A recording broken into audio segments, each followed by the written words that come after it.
Alhamdulillah Rabbil Alamin wal aqibatu lil muttaqin wala udwana illa 'alal zalimin. Wa sallallahu wa sallama ala nabiyyina Muhammadin wa ala alihi wa sahbihi ajma'in amma ba'du.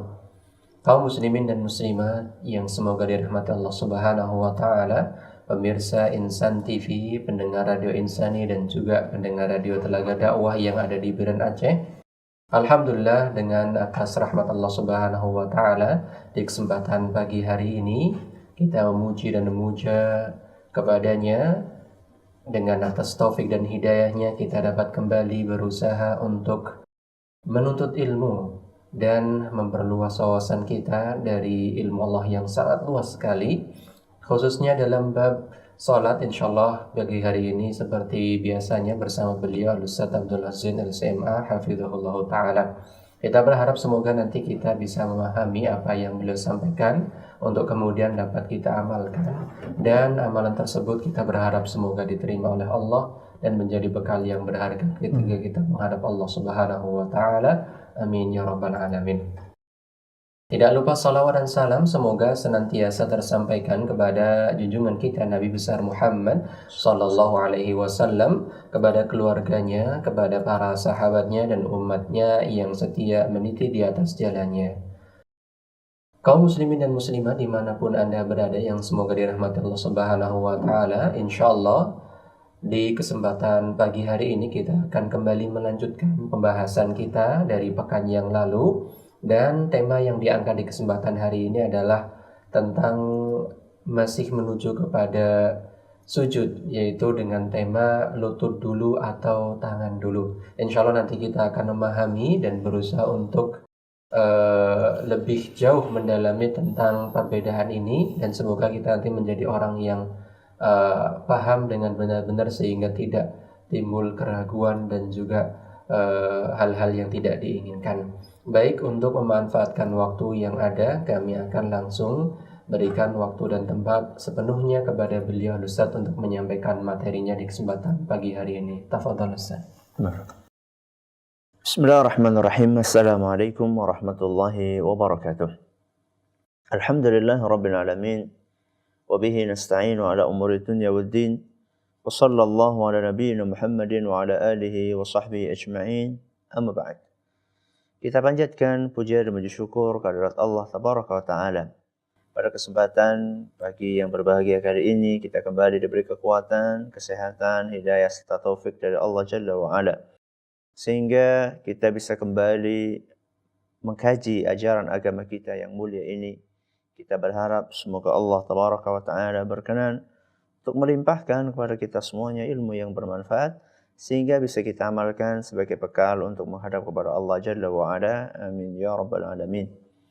Salawat dan salam semoga senantiasa tercurahkan kepada junjungan kita Nabi besar Muhammad sallallahu alaihi wa ala alihi wa sahbihi wasallam, kepada para sahabatnya, keluarganya dan umatnya yang setia mengikuti tuntunannya hingga akhir nanti. Para pendengar Radio Insani 88 FM di Purbalingga dan sekitarnya, para pemirsa Insan TV dimanapun Anda berada, para pendengar radio Telaga Dakwah di Biren Aceh, serta para pemirsa Yufi TV yang semoga senantiasa dirahmati oleh Allah Azza wa Jalla.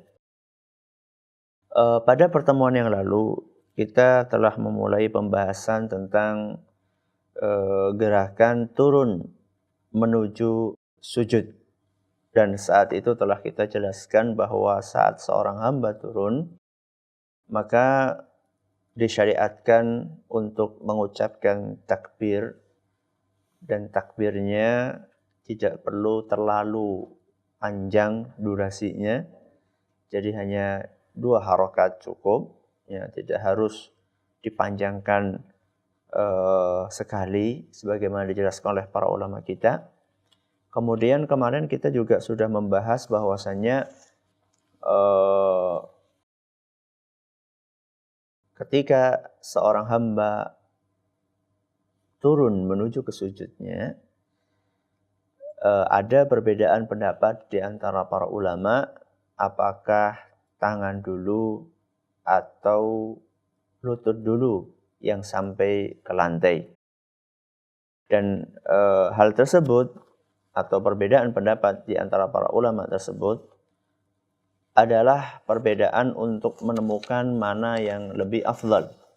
Adalah perbedaan untuk menemukan mana yang lebih afdal.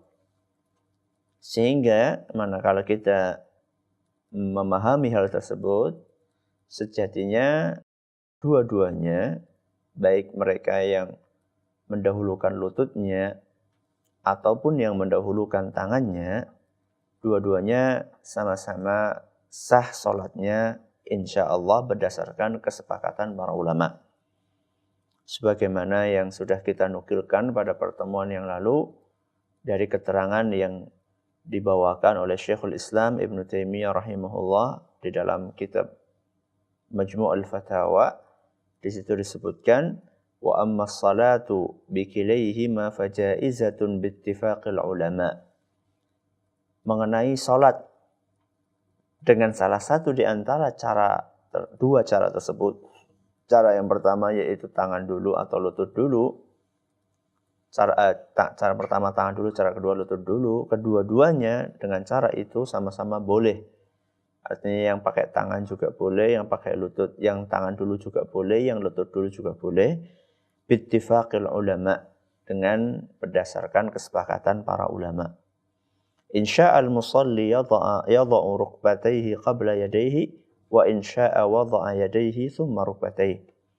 Seorang yang sholat boleh bagi dia untuk meletakkan lututnya dulu sebelum tangannya, dan boleh juga meletakkan tangannya dulu sebelum lututnya. Wa salatuhu sahihatun fil halataini bittifaqil ulama. Dan salat yang dilakukan oleh kedua orang itu, baik yang mendahulukan lututnya atau mendahulukan tangannya, salat kedua orang itu sama-sama sah berdasarkan kesepakatan para ulama. Walakin tanaza'u fil afdal. Hanya saja mereka berbeda pendapat untuk menentukan mana yang lebih afdal. Jadi yang dibahas oleh para ulama di sini adalah bukan sah atau tidaknya salat tersebut, atau sah atau tidaknya gerakan itu, tapi yang dibahas oleh mereka adalah mana yang lebih afdal di antara yang mendahulukan tangannya atau yang mendahulukan lututnya.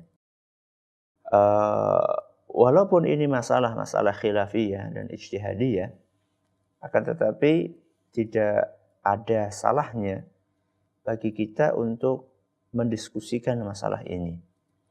Karena ada sebagian orang yang ketika mengetahui bahwa masalah tersebutlah masalah khilafiyah ijtihadiyah, banyak di antara mereka yang mengatakan sudahlah, nggak usah dibahas. Ya, itu hanya akan menimbulkan kerenggangan hubungan di antara kaum muslimin. Ini alasan sebagian orang. Kita katakan yang akan menimbulkan kerenggangan di antara kaum muslimin adalah ketika masalah itu dibahas tidak secara proporsional, kemudian membahasnya itu tidak dengan kepala yang dingin, alias lebih suka mendahulukan emosi. Nah, lebih mendahulukan otot dibandingkan akal sehat. Kalau cara membahasnya kayak gitu, iya. Kalau cara membahasnya seperti itu akan menimbulkan kerenggangan hubungan di antara kaum muslimin dan itu tidak baik. Tapi kalau kita berkaca kepada praktek para ulama kita dahulu, maka kita akan dapatkan bahwa di antara mereka sering sekali terjadi diskusi, perdebatan dalam masalah-masalah khilafiyah ijtihadiyah. Akan tetapi alhamdulillah hubungan di antara mereka tetap akur, tetap saling menghormati. Ya. Jadi hari ini mereka berdiskusi dengan begitu hangatnya. Setelah selesai diskusi, hubungan akan kembali harmonis seperti semula. Mungkin yang mengatakan itu kan ulama, Ustaz. Kita kan kita orang biasa. Karena kita orang biasa itulah makanya kita nyontoh sama ulama. Nah, itu jawabannya. Jadi kalau ada yang mengatakan itu kan ulama, Ustaz, kita kan manusia biasa. Karena kita manusia biasa inilah, karena kita orang awam inilah, maka kita nyontoh ulama. Kita berusaha untuk meneladani mereka. yang meladani para sahabat Nabi SAW yang begitu dewasa di dalam menyikapi perbedaan pendapat yang memang masing-masing punya argumen. Maka dari itu pada kesempatan kali ini tidak ada salahnya kita lebih dalam mengetahui perbedaan pendapat para ulama dalam masalah ini berikut dengan dalil-dalil yang dipakai oleh pendapat tersebut. Kami akan bawakan ini dengan maksud supaya kita lebih yakin dengan pilihan yang kita ambil, apakah lutut dulu atau tangan dulu. Ini yang pertama. Yang kedua, di antara manfaatnya kita belajar lebih dalam adalah agar kita bisa lebih menghargai saudara-saudara kita yang mungkin berbeda pendapat dengan kita.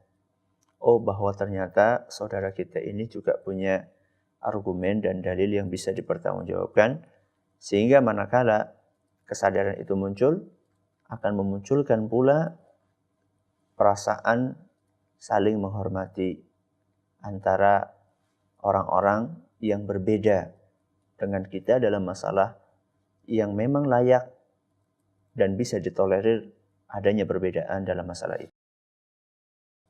Kita akan memasuki pembahasan mengenai masalah tangan dulu atau lutut dulu ketika seorang turun menuju ke sujud.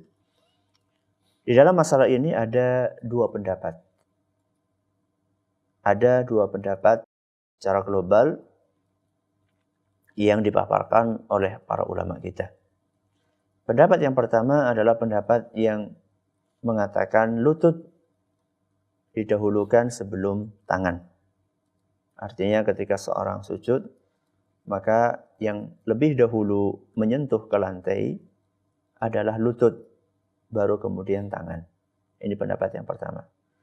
Pendapat yang kedua sebaliknya.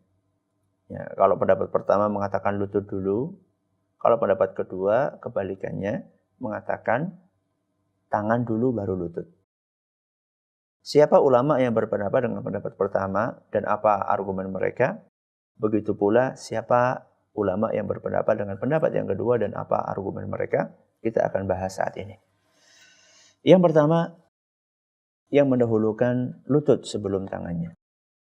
Ulama yang berpendapat dengan pendapat ini, yaitu mendahulukan lutut dulu sebelum tangan, adalah jumhur al-ulama atau mayoritas ulama. Jadi mayoritas ulama mereka berpendapat lutut dulu sebelum tangan. Mayoritas ulama itu terdiri dari ulama Hanafiyah, ulama Syafi'iyah, dan ulama Hanabilah. Ulama madhab Hanafi, ulama madhab Syafi'i, dan ulama madhab Hambali. Tiga madhab besar, mereka mengambil dan memilih pendapat yang mengatakan lutut dulu sebelum tangan. Ini adalah para ulama yang mengambil pendapat ini. Apa argumen mereka? Ada beberapa hadis yang mereka sampaikan dan di antara hadis yang terkuat,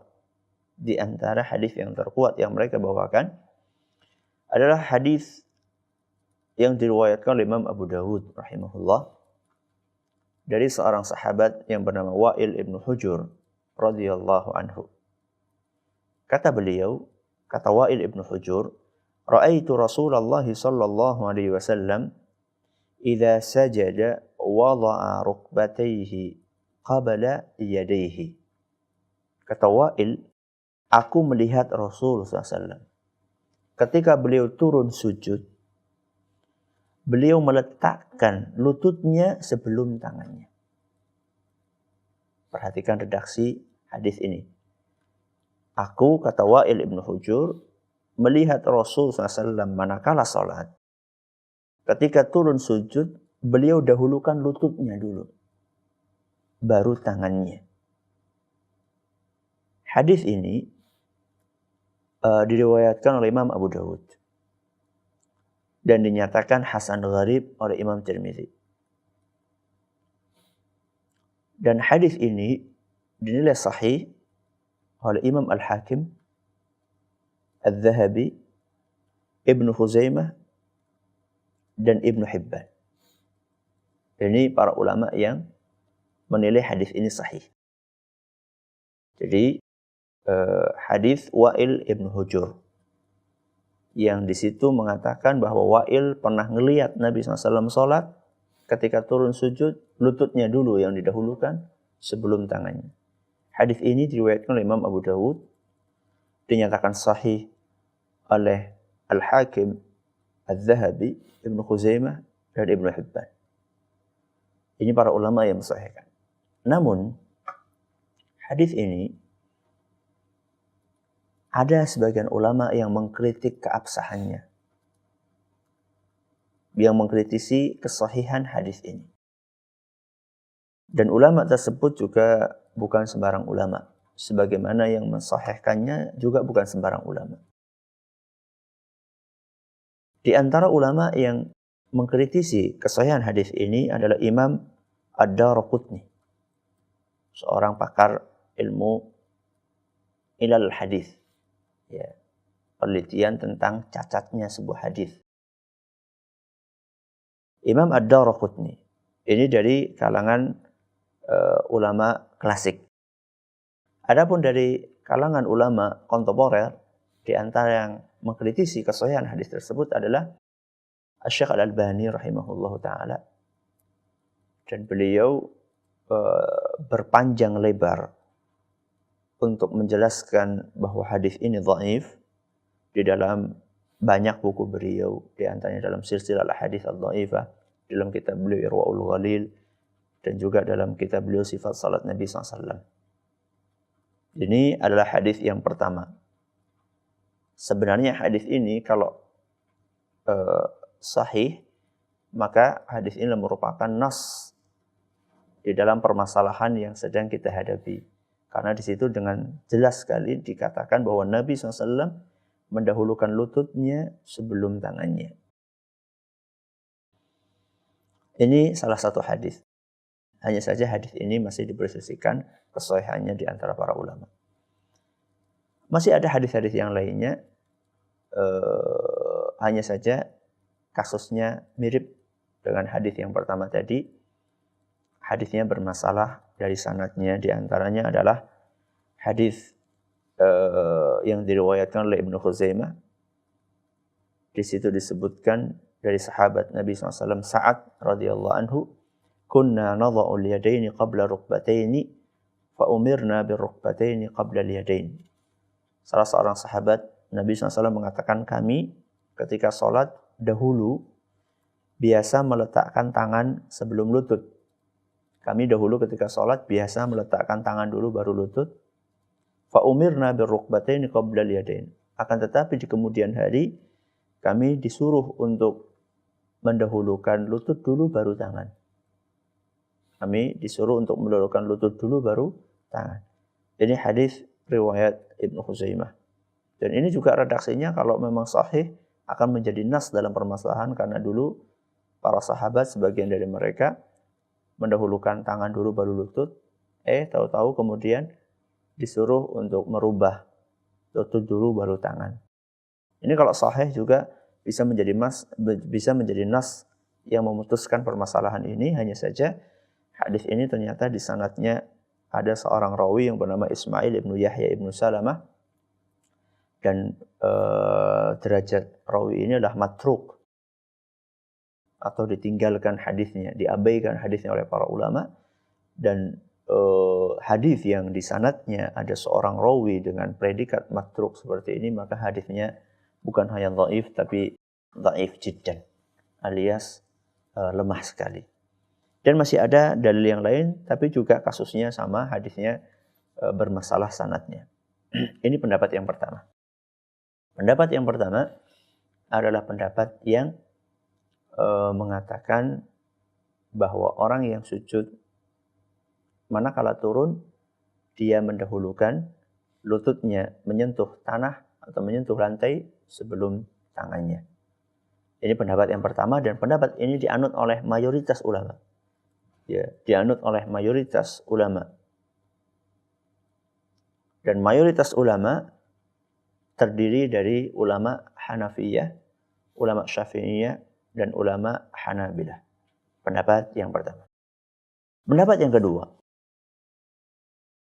adalah pendapat yang mengatakan tangan dulu baru lutut. Tangan dulu baru lutut. Pendapat ini dianut oleh sebagian ulama, dan inilah pendapatnya Imam Malik, Al-Imam Al-Auza'i, dan juga Imam Ahmad dalam salah satu riwayat. Ya. Ini pendapat yang kedua, ini pendapat yang dianut oleh Imam Ahmad dalam salah satu riwayatnya, Imam Malik dan Imam Al-Auza'i. Apa dalil mereka? Di antara dalil mereka yang paling kuat adalah hadis Abu Hurairah radhiyallahu anhu.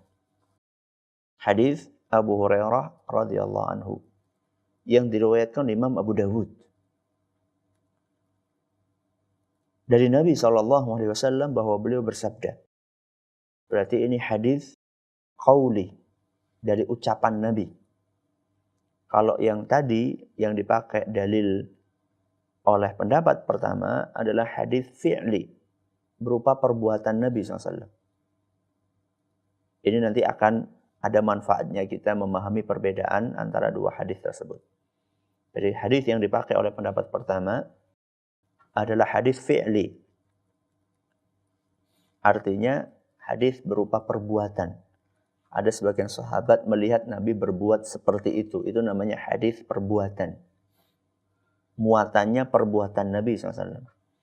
Kalau yang kedua ini hadis qauli, alias hadis yang berisikan sabda Nabi SAW, perkataan Nabi SAW. Apa di situ disebutkan? Nabi SAW disebutkan di situ bersabda, "Idza sajada ahadukum fala yabruk kama yabrukul ba'ir wal yadha' yadayhi qabla rukbatayhi."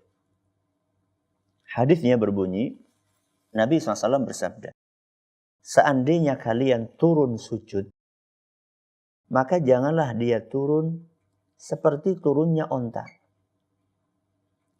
Jadi onta itu kalau berdiri, suatu saat dia pengen istirahat, dia akan mendekam. Dia akan turun mendekam. Nabi SAW di dalam hadis ini melarang kita untuk menyerupai cara turunnya onta. Kata Nabi, "Idza sajada ahadukum fala yabruk kama yabrukul ba'ir." Ketika kalian akan turun sujud, hendaklah kalian jangan turunnya itu seperti cara onta turun. Masalahnya Ustadz, kita di Indonesia ini jarang lihat onta kecuali di kebun binatang. Yang biasa kita lihat sapi, yang biasa kita lihat kambing. Ya. Nah, kalau onta itu kayak apa Ustadz?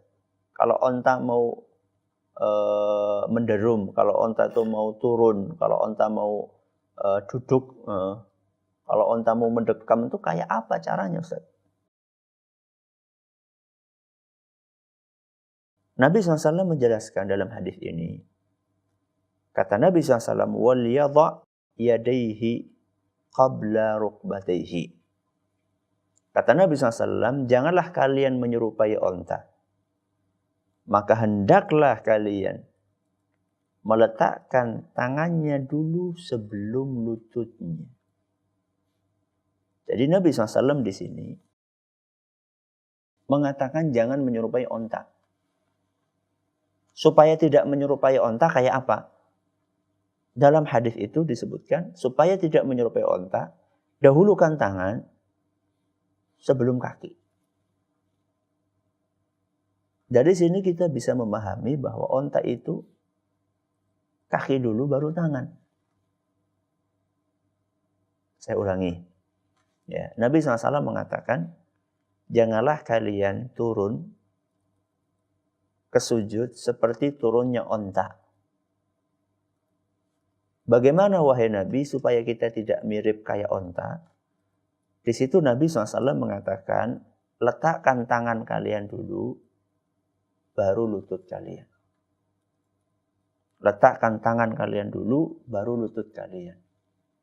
Dari sini kita bisa memahami, kalau kita disuruh tangan dulu baru lutut, dan ini tidak menyerupai onta, berarti onta itu kalau mau turun, dia lutut dulu baru tangan. Taib. Ini adalah hadis yang diriwayatkan oleh Imam Abu Dawud. Sanad hadis ini dinilai kuat oleh para ulama. Imam Nawawi rahimahullah beliau mengatakan isnaduhu jayyid. Sanad hadis ini bagus. Kemudian hadis ini secara gamblang dinilai sahih oleh Imam Abdul Haq di dalam kitab beliau Al-Ahkamul Kubra dari ulama klasik. Dari ulama kontemporer, hadis ini dinilai sahih oleh Syekh Al-Albani rahimahullah ta'ala. Kalau dari sisi sanad, para ulama kita mengatakan hadis ini tidak bermasalah insyaAllah. Akan tetapi, matan atau redaksi hadis ini dipermasalahkan oleh sebagian ulama. Di antara yang mempermasalahkannya adalah Imam Ibnu Qayyim Al-Jauziyah rahimahullah. Beliau mempermasalahkan redaksi hadis yang akhirnya, redaksi akhir hadisnya. Kalau larangan Nabi SAW supaya kita tidak menyerupai onta, itu selesai masalah. Kita memang nggak boleh menyerupai binatang. Akan tetapi ketika dikatakan di belakang, di akhir hadisnya, supaya kalian tidak menyerupai onta, hendaklah kalian mendahulukan lutut dulu. Mendahulukan tangan dulu, baru lutut. Ini yang jadi masalah. Kenapa? Karena kata Imam Ibnu Qayyim Al-Jauziyah rahimahullah, dan juga bagi orang-orang yang pernah ngelihat bagaimana onta turun, ternyata kalau kita lihat onta itu justru kalau turun, kalau mau mendekam, itu tangannya dulu yang ditekuk. Atau bagian depannya dulu yang ditekuk, baru kakinya. Jadi kan seakan-akan kayak kebalik. Ya, makanya dari sini kemudian Imam Ibnu Qayyim mengatakan, kemungkinan ya ada salah satu perawi yang keliru di dalam menyampaikan hadis ini. Karena Nabi SAW di awal mengatakan, janganlah kalian menyerupai onta.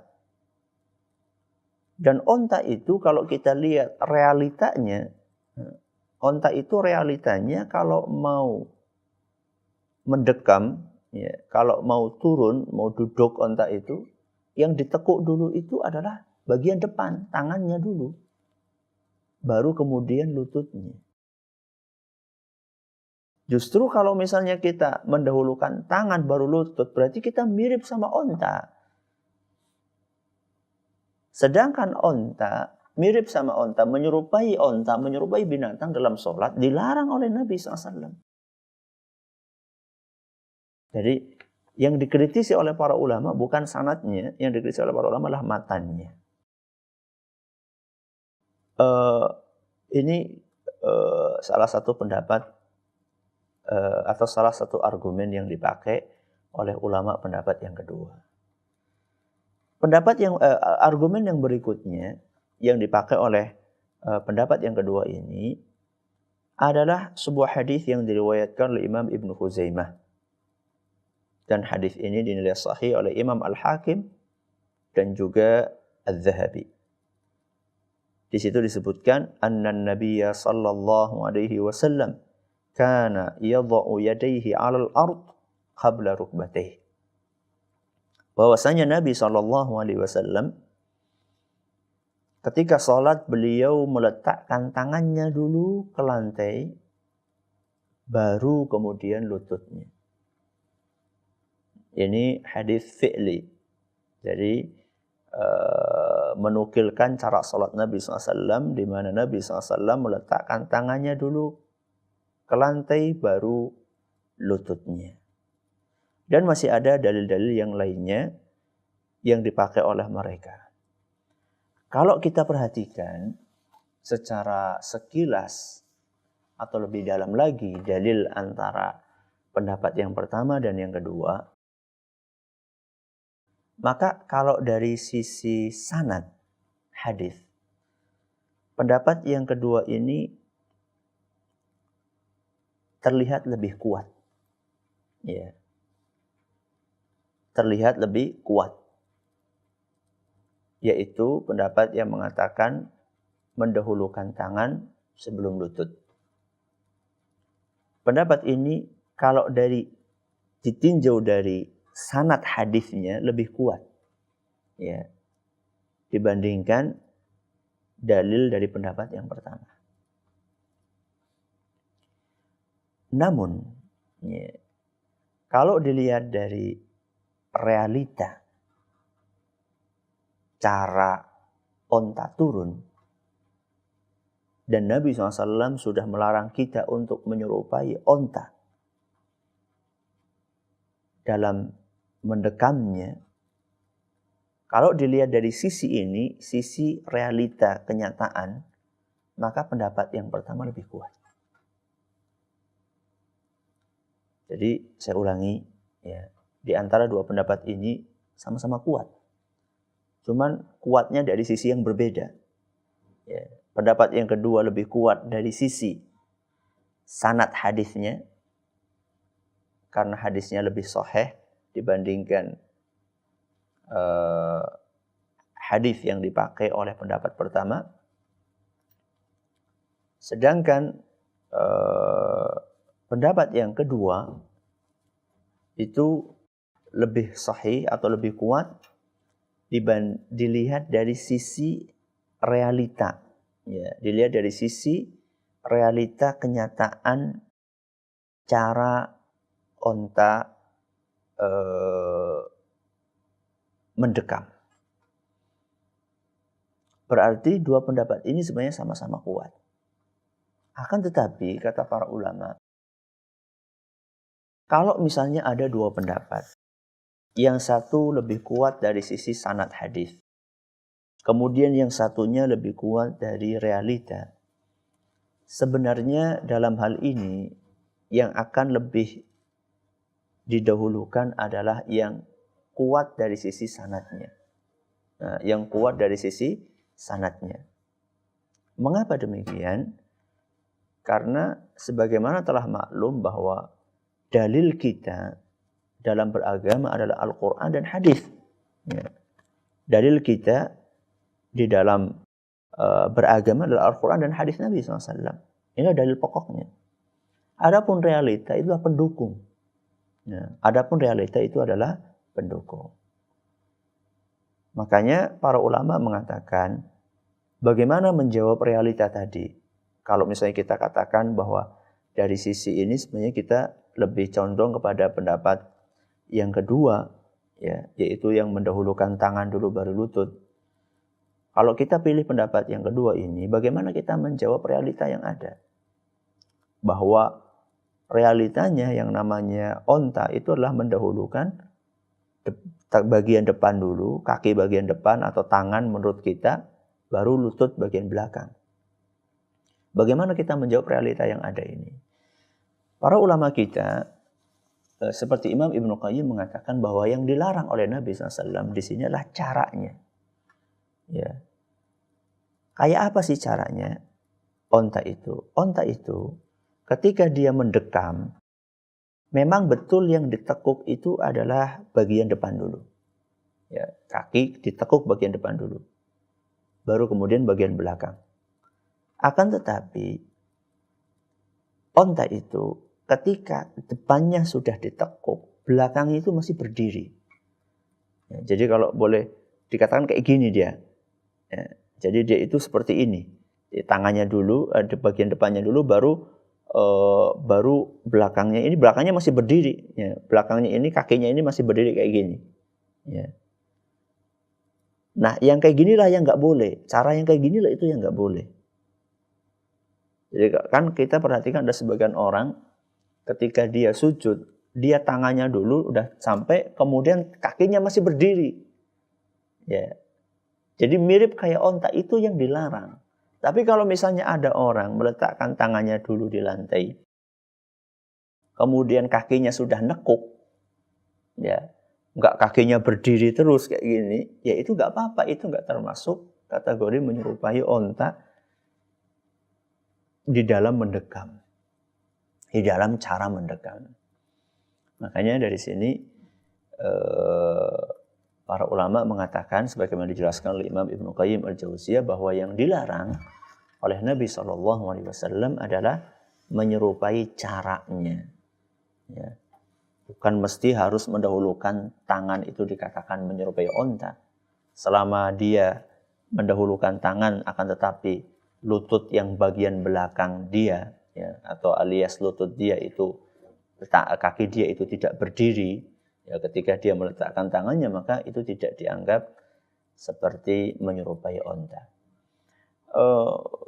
Saya memperkirakan tidak sedikit di antara para pendengar, para pemirsa yang mungkin agak belum terlalu memahami 100% apa yang kami sampaikan, dan itu sangat dimaklumi. Karena memang pembahasan ini sebenarnya itu membutuhkan bagi para pendengar, para pemirsa, itu untuk memegang di depannya, membaca di depannya hadis-hadis yang tadi saya bawakan, sehingga bisa membanding-bandingkan.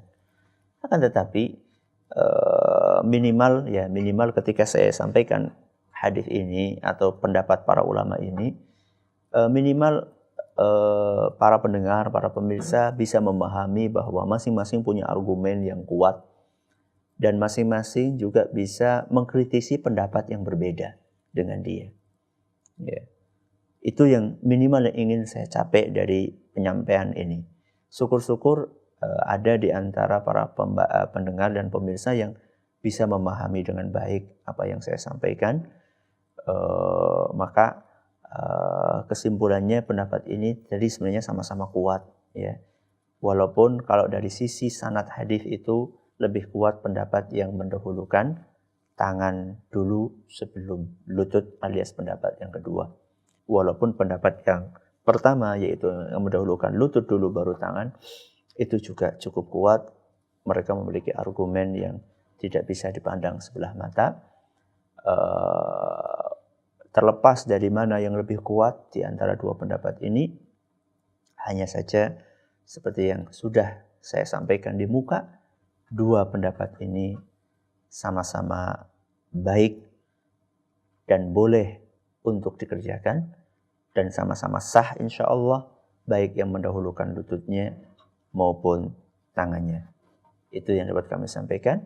Mari kita dengarkan pertanyaan-pertanyaan yang mungkin sudah masuk ke meja redaksi kami. Silakan. Nah, Ustaz, jazakallah khairan atas penyampaian materi di kesempatan pagi hari ini. Semoga sedikit atau banyak kita berusaha untuk memahami, walaupun tadi sempat disampaikan kalau memang kita sulit untuk memahami, kecuali kalau di hadapan kita mungkin ada hadis-hadis yang beliau sampaikan untuk terus kita dalami. Namun tidak mengapa, insyaAllah semoga paling tidak kita berusaha untuk bisa mentolerir sesama kaum muslimin dalam permasalahan ini.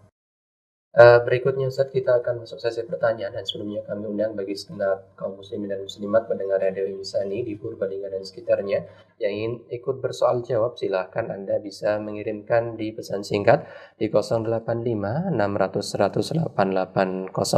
Adapun bagi pemirsa Insan TV dan pendengar Radio Telaga Dakwah di Biren Aceh, silahkan Anda bisa mengirimkan di pesan singkat di nomor 0852 1900 8273. Baik, kita akan langsung masuk ke pertanyaan yang pertama, Ustaz.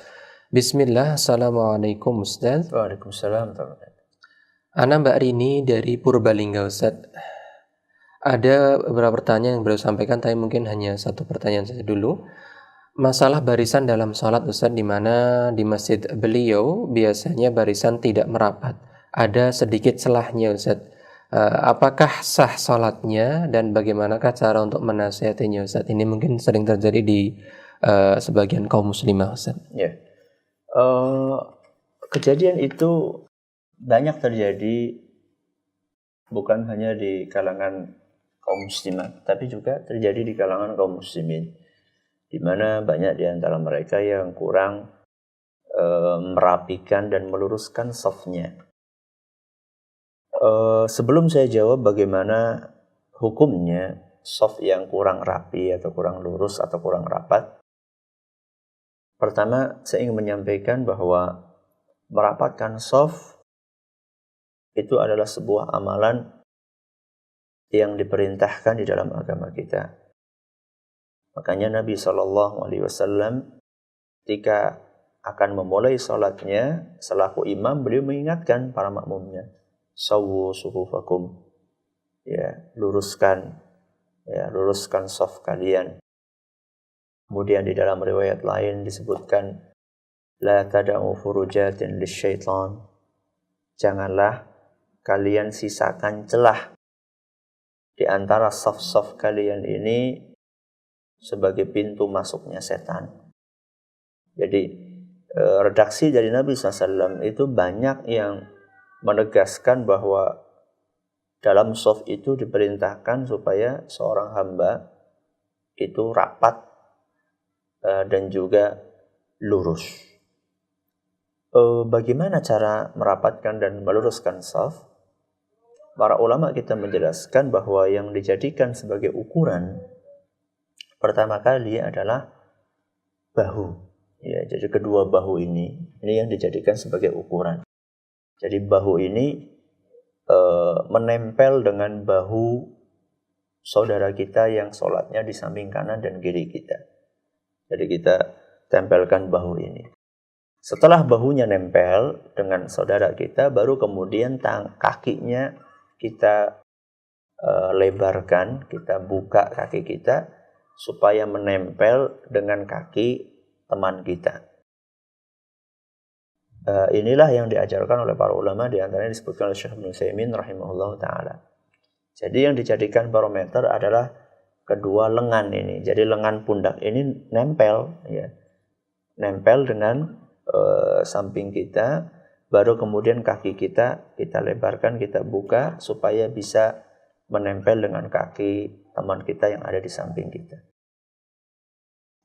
Kenapa perlu dijelaskan seperti ini? Karena seandainya yang jadi ukuran adalah kaki, bisa jadi ada orang yang membuka kakinya begitu lebar, ya, seperti orang yang akan kuda-kuda orang silat atau gimana gitu ya, atau akan kangkang gitu kan.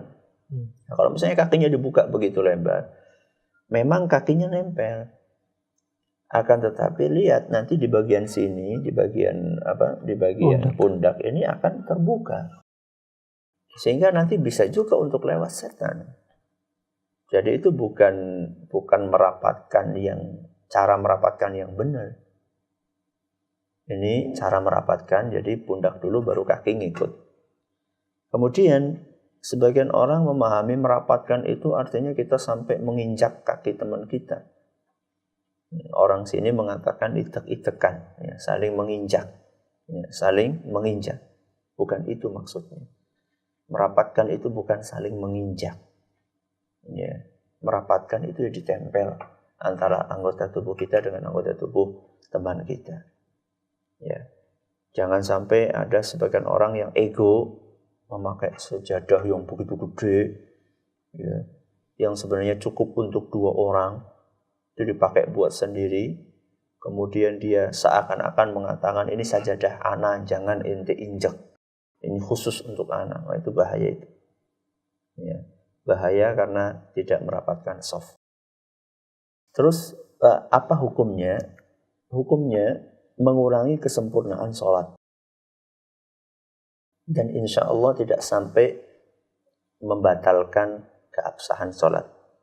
Karena hadis yang disampaikan oleh Nabi SAW, sawwu suhufakum fa inna taswiyatas suhufi.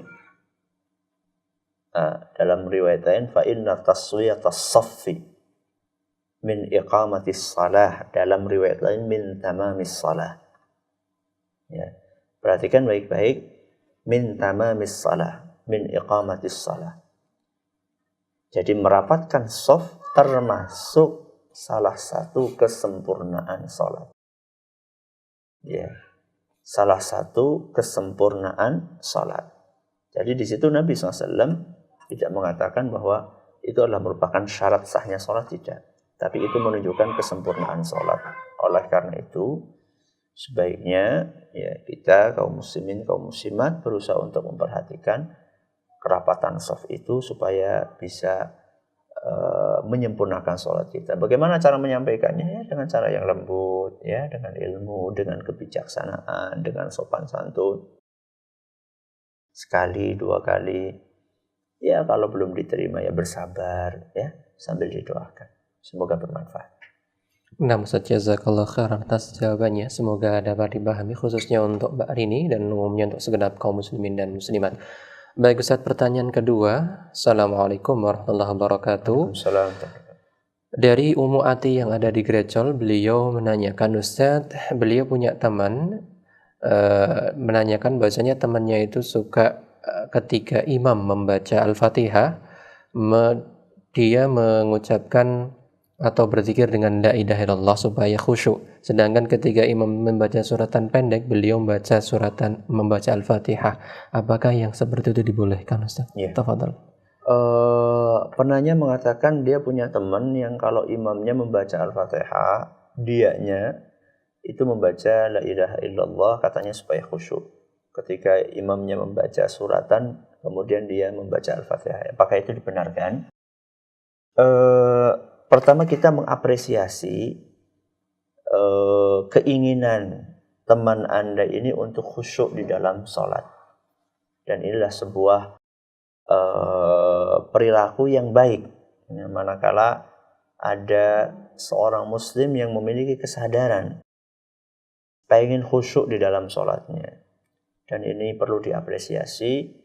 Saya katakan kepada teman Anda, semoga Allah Subhanahu wa Ta'ala memudahkan segala urusan, karena Anda sudah memiliki ghirah, memiliki semangat untuk menggapai kekhusyuan di dalam salat. Adapun cara menggapai kekhusyuan yang dipakai ya oleh teman penanya, yaitu dengan cara membaca kalimat tahlil saat imam membaca Al-Fatihah, maka cara yang seperti itu tidak diajarkan oleh Nabi kita Muhammad SAW. Bahkan di dalam Al-Quran ada sebuah ayat yang justru tidak selaras dengan apa yang dipraktikkan. Dalam Al-Quran Allah berfirman, wa idza quri'al Qur'anu fastami'u lahu wa ansitu la'allakum turhamun. Yang artinya wa idza quri'al Qur'an, seandainya dibacakan Al-Quran, alias seandainya kalian mendengar Al-Quran dibacakan, fa ansitu, ya, fastami'u lahu. Fastami'u lahu artinya adalah perhatikanlah bacaan tersebut. Ya, perhatikanlah, simaklah bacaan itu. Wa ansitu, dan diamlah. La'allakum turhamun, semoga kalian mendapatkan rahmat Allah. Jadi ayat Al-Quran ini mengajarkan kepada kita, kalau kita mendengar bacaan Al-Quran, kita ini disuruh untuk menyimak bacaan tersebut dan mendengarkannya dan diam. Nah, sekarang yang dipraktikkan oleh teman Anda, ketika dia mendengar imam membaca Al-Fatihah, dia bukan menyimak bacaan Al-Fatihahnya imam, tapi dia membaca zikir sendiri. Berarti saat itu dia tidak mengamalkan apa yang diperintahkan oleh Allah. Allah memerintahkan kalau dengar bacaan Al-Quran supaya kita menyimak dan diam. Nah, sekarang teman Anda ketika mendengarkan bacaan Al-Fatihah imam, dia bukannya menyimak dan dia juga tidak diam, tapi dia justru konsentrasi dengan bacaan dia sendiri. Khusyuk yang paling istimewa adalah khusyuk yang sesuai dengan apa yang diajarkan oleh Allah dan Rasulnya SAW. Terus bagaimana Ustaz yang benar? Yang benar ketika imam membaca Al-Fatihah, dia berusaha untuk menyimak bacaan Al-Fatihahnya imam sambil diresapi maknanya. Ketika imam membaca Alhamdulillahirabbil alamin, resapi makna dari Alhamdulillahirabbil alamin. Dan ini tentu menuntut Anda, kita semuanya, untuk mengetahui minimal terjemahannya. Syukur-syukur bisa mengetahui tafsirnya, sehingga kita bisa khusyuk meresapi bacanya imam. Jadi ketika imam baca Al-Fatihah, resapilah bacaannya. Adapun kapan membaca Al-Fatihah, bagi yang menganut pendapat tetap membaca Al-Fatihah, bagi orang yang menjadi makmum di dalam sholat jahriyah, maka ketika pergantian jeda antara Fatihah dengan suratan, Anda insya Allah bisa membaca Al-Fatihah dengan cara agak dipercepat, kemudian Anda mendengarkan kembali suratan yang dibaca oleh Imam. Wallahu a'lam bishawab. Nah, Ustaz, jazakallah khairan atas jawabannya. Berikutnya Ustaz, kami angkat satu pertanyaan dari pemirsa Insan TV dari saudara Ahmadullah yang ada di Cirebon, Ustaz. Beliau menanyakan, Bismillah, Assalamualaikum. Waalaikumsalam. Barakallahu fiik, Ustaz. Beliau menanyakan, dalam gerakan sholat, para ulama berbeda pendapat. Bagaimanakah kita harus mengambil di antara perbedaan pendapat tersebut, dan apa yang kita lakukan untuk di dalam sholat, sedangkan ilmu kita terbatas, Ustaz. Kemudian beliau juga menanyakan pertanyaan yang sempat disampaikan di pekannya lalu tentang bagaimana mengajarkannya atau menyampaikannya kepada putra-putri kita, Ustaz. Tafadhal. Menghadapi perbedaan pendapat di antara para ulama, tergantung apakah kita bisa berijtihad, bisa menilai, atau kita tidak bisa beristihad, tidak bisa menilai. Ya. Kalau kita bisa beristihad, dalam arti kita bisa membanding-bandingkan, bisa mengkaji, memahami ilmu-ilmu hadis, memahami ilmu-ilmu fikih, ilmu kaidah usul fikih dan seterusnya, memahami bahasa Arab. Kalau kita bisa beristihad, maka kita diperintahkan untuk beristihad dalam arti mengkaji, menimbang mana di antara pendapat itu yang lebih kuat. Itu bagi mereka yang bisa dan punya kompetensi untuk itu. Adapun bagi orang-orang yang tidak mampu, tidak memiliki keahlian untuk beristihad, maka saat itu cukup bagi dia untuk bertaklid, ya, kepada orang yang dia anggap paling alim. Ya. Menurut dia, orang yang paling alim, menurut saya adalah ini. Maka saya akan bertaklid, mengikuti apa yang dilakukan dan disampaikan oleh si fulan. Sebenarnya taklid yang seperti ini hakikatnya adalah mengamalkan firman Allah, fas'alu ahla dzikri in kuntum la ta'lamun. Bertanyalah kepada ulama kalau kalian ini tidak faham. Jadi sebenarnya itu intinya adalah bertanya. Ya. Makanya para ulama kita menjelaskan bahwa orang awam yang perlu dia lakukan adalah bertaklid, ya, mengikuti orang yang lebih alim. Akan tetapi di sini tentunya taklidnya bukan taklid buta, dalam arti dia juga berusaha untuk memahami argumen yang disampaikan oleh ulama tersebut. Jadi taklid itu tidak sembarang taklid, jadi asal taklid nemu orang di jalan tanya ikut-ikutan, taklid ikut-ikutan mbah kita tanpa kita menyadari, memahami bahwa mereka adalah orang-orang yang berilmu atau tidak. Nah, itu bukan itu tentunya yang kita maksud. Nah, Ustaz, jazakallahu khairan. Semoga dapat dipahami oleh penanya Bapak Ahmadullah yang ada di Cirebon dan segenap kaum muslimin dan muslimat. Selanjutnya Ustaz, dari pertanyaan dari Saudara Rosyid yang ada di Petanahan. Assalamualaikum Ustaz. Waalaikumsalam. Kalau setelah ruku kita tangannya sedekap atau tidak Ustaz? Kalau sedekap, beliau menanyakan dalilnya Ustaz. Tafadhal. Ini pertanyaan pernah ditanyakan. Ya, pertanyaan ini pernah ditanyakan pada beberapa pengajian yang lalu. Makanya saya akan jawab secara ringkas saja, dan mungkin ini juga sebagai penutup majelis kita pada kesempatan kali ini, bahwa ketika orang berdiri, apakah ketika i'tidal setelah ruku, apakah dia bersedekap atau tidak? Ini sama kasusnya seperti masalah tadi, masalah khilafiyah ijtihadiyah di antara para ulama. Bagi sebagian ulama mereka mengatakan bersedekap, bagi sebagian ulama mereka mengatakan tidak perlu bersedekap. Adapun yang tadi ditanyakan dalil yang mendukung sedekap ketika i'tidal itu apa? Dalilnya adalah keumuman hadis yang menyebutkan bahwa Nabi SAW kalau sedang berdiri, beliau itu bersedekap. Jadi keumuman hadis. Jadi secara umum ada hadis yang berbunyi kalau Nabi lagi berdiri, beliau bersedekap. Bagi ulama ini mereka mengatakan sembarang berdiri, apapun berdiri dalam sholat itu Nabi bersedekap. Karena yang namanya berdiri dalam sholat itu kan bukan hanya berdiri ketika membaca Al-Fatihah dan suratan.